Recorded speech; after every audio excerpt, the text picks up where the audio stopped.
Describirme nunca fue mi punto fuerte. Ni siquiera fue una remota posibilidad, pese a haberlo hecho en innumerables ocasiones. Recuerdo la primera vez, por si te interesa. Fue a los 8 años. Antes de eso, tengo escasez de recuerdos. ¿Cómo es posible que una persona no recuerde prácticamente nada de su infancia más prematura? ¿Por traumas, Ruth? Los traumas obligan al cerebro a crear nuevas sinergias que te sumerjan en un paisaje de endorfinas, oxitocina y demás hormonas que secretamos por el bien de nuestra existencia. Digamos que no he sido un niño especialmente feliz, pero sabía manejar las situaciones. Cuando me encontré con lo que se había convertido mi vida, de un día para otro, y me vi ahogado por el golpe más duro que un niño puede soportar, supe que lo iba a pasar mal, y que todo esto tenía la suficiente magnitud como para cambiar el rumbo de mi camino, incluso la claridad de mi cabeza. Y ahí estaba yo, con 8 años y un trauma a mis espaldas, delante de unas personitas totalmente desconocidas para mí, que me miraban atentas con sus ojos brillantes de bienestar familiar, mientras que mis pupilas se apagaban cada día más y naufragaban en el mar de la condescendencia infantil. Me presenté en el colegio delante de casi 30 niños y niñas que buscaban motivos para reírse de mí. Tampoco necesitaban ser demasiado creativos.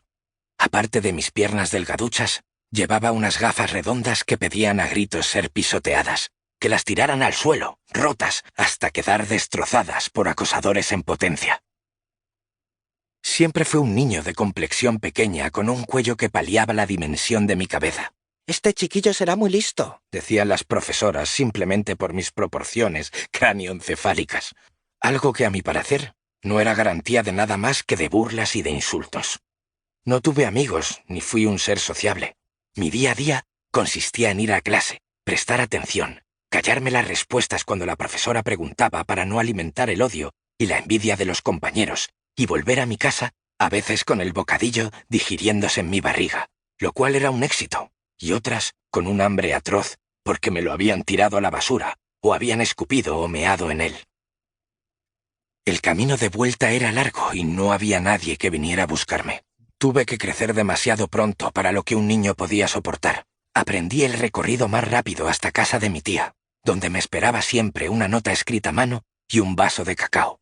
«Estoy en el local, mi vida. Merienda y ponte la tele, llego tarde». Y me sentaba en la silla de la cocina solo, en un silencio al que me había acostumbrado porque me perseguía por donde fuera, y con la manía de reventar las bolitas de chocolate que flotaban en la superficie de la leche y que desequilibraban la armonía del espacio. No encendía la televisión, simplemente me sentaba a leer unos cuantos libros que tenía de mis padres. Ahí descubrí la literatura, y esa fue la puerta a mi salvación. Las letras me acogieron sin medir el tamaño de mi cabeza ni poner a prueba mi capacidad de socializar con los demás. Ellas me ofrecían cobijo y calor, aun cuando no lo pedía. Estaban ahí, dispuestas a abrazarme por las noches y mecer la cama hasta que los párpados caían y no podía sostener su peso.